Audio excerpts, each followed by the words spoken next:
for watching.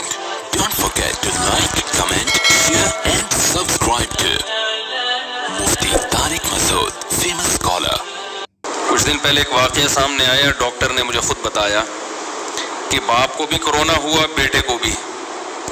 باپ بچ گیا, بیٹا مر گیا. ماں کو بھی ہوا, باپ کو بھی, بیٹے کو بھی. ماں باپ بوڑھے تھے, بچ گئے. بیٹا جوان تھا, مر گیا. ڈاکٹروں نے بتایا کہ یہ ٹینشن سے مرا ہے, اس کو کرونا کی ٹینشن نے کھایا ہے. ٹینشن کی وجہ سے نا اس کی باڈی میں جو ایک سسٹم ہوتا ہے بیماری سے لڑنے کا, وہ سسٹم ختم. اور باپ بوڑھا اور ماں بوڑھی, ان کو ٹینشن نہیں تھی. پرانے لوگ ہیں نا, پرانے لوگوں نے ٹینشنیں کم پالی ہوئی ہیں, ان کو دنیا سے محبت کم. نئی نسل کو دنیا سے محبت زیادہ.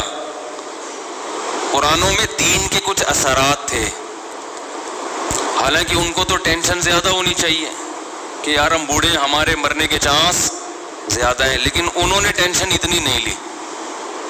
انہوں نے کہا بھائی ہمارے ابا بھی مرے, دادا بھی مرے, تو ہم بھی زیادہ سے زیادہ مر جائیں گے نا, یہی ہوگا. اللہ کرے بچ جائیں تو بچ گئے.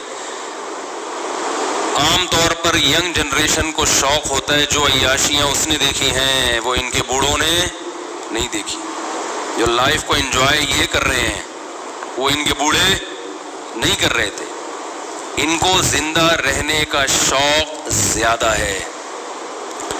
دیکھو زندہ رہنے کا شوق برا نہیں ہے, یہ ہر ایک کو ہوتا ہے, یہ انسان کی نیچر ہے, فطرت ہے. ہر جاندار چاہتا ہے کہ زندہ رہے. ہم جب سائنس پڑھتے تھے تو ہمارے ٹیچر نے ایک سائنسدان کا نام لے کے بتایا کہ اس کی تھیوری ہے کہ ہر جاندار چاہتا ہے کہ وہ زندہ رہے, یہ اس کی تھیوری ہے. میں نے کہا یہ تو مجھ سے پوچھ لیتے, یہ بات آپ کیا خیال ہے بھائی, مجھ سے پوچھ لیتے. جو جاندار چاہے گا کہ وہ مرے تو اس کی تو نسل ہی باقی نہیں رہے گی, تو سارے مر جائیں گے نا ٹرک کے نیچے آ کے. خیر سائنسدانوں کی تھیوریز ہوتی ہیں بہرحال. تو ہر جاندار چاہتا ہے کہ وہ زندہ رہے, یہ برا نہیں ہے, یہ نیچر ہے اور ہونا بھی چاہیے. لیکن زندہ رہنے کی ہوس یہ بری چیز ہے. زندہ رہنے کی کوشش اعتدال سے, کیونکہ جو کام ہونا ہی ہے, جو چیز جو موت آنی ہی ہے, اس سے اتنی نفرت کس بات کی بھائی, یہ تو ہو گئی رہنا ہے نا. یہودیوں کے بارے میں اللہ نے کیا کہا قرآن مجید میں, یود احدہم لو یعمر الف سنہ, ان میں سے ہر ایک چاہتا ہے کہ وہ 1000 سال زندہ رہے. ان کو یہ 70-80 سال کی عمریں سمجھ میں نہیں آتی. ہر ایک کی خواہش ہے کہ 1000 سال زندہ رہے. اللہ فرماتے ہیں رہ بھی لے گا, آخرت کے عذاب سے نہیں بچے گا, 1000 سال کے بعد جہنم میں جائے گا. مسلمان دنیا کو مسافر خانہ سمجھتا ہے. بس یہ بات بھی کھوپڑی میں بیٹھ جائے نا. میں اس ٹاپک کو بہت زیادہ چھیڑتا ہوں, حالانکہ میرا ارادہ اس ٹاپک کو شروع کرنے کا ہوتا نہیں ہے, کوئی اور ٹاپک ہوتا ہے, مگر یہ اس لیے چھیڑتا ہوں کہ یہ ویکسین ہے.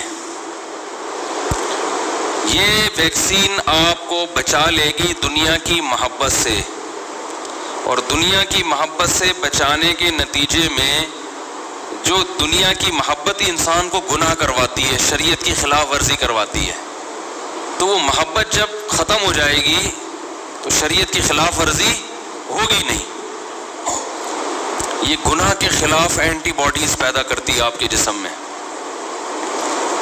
یہ گناہ کے سائیڈ ایفیکٹ سے بھی آپ کو روکتی ہے. تو اس لیے پھر اسی موضوع کو شروع کر دیتا ہوں کہ پہلے اس مردار کی محبت تو دل سے نکالو بھائی. یہ جو دیوار, اینٹیں اور دولت اور پیسہ اور گاڑی, یہ جو چپکنے والی چیزیں ہیں, ان سے تو اپنی جان چھڑاؤ, اس عذاب سے تو نکلو. اتنا مسلط کیا ہوا ہے, پتہ نہیں کیا سمجھتے ہیں جس کے پاس پیسہ ہے وہ دنیا کا کامیاب ترین آدمی ہے. سمجھتے ہیں کہ یہ تو بہت خوش قسمت ہے, ککھ بھی نہیں ہے. مرے گا تھوڑے دنوں میں, دیکھ لینا لاش پہ چلے جانا, جنازہ پڑھنا جا کے, کیڑے دیکھنا کتنے اس کی لاش پہ ہیں, گننا کھڑے ہو کر کے, دیکھ رہے ہو ہوتے ہیں, مگر جو اپنے اندر ایک جراثیم ہے نا, جرثومہ ہے دنیا کی محبت کا, پتہ نہیں کس نے دماغ میں یہ بھوسا بھر دیا ہے ہمارے. یہ جو میں باتیں کہہ رہا ہوں یہ آپ کو نہیں, میں اپنے لیے بھی کہہ رہا ہوں, ہمیں بھی نصیحت کی ضرورت ہے نا.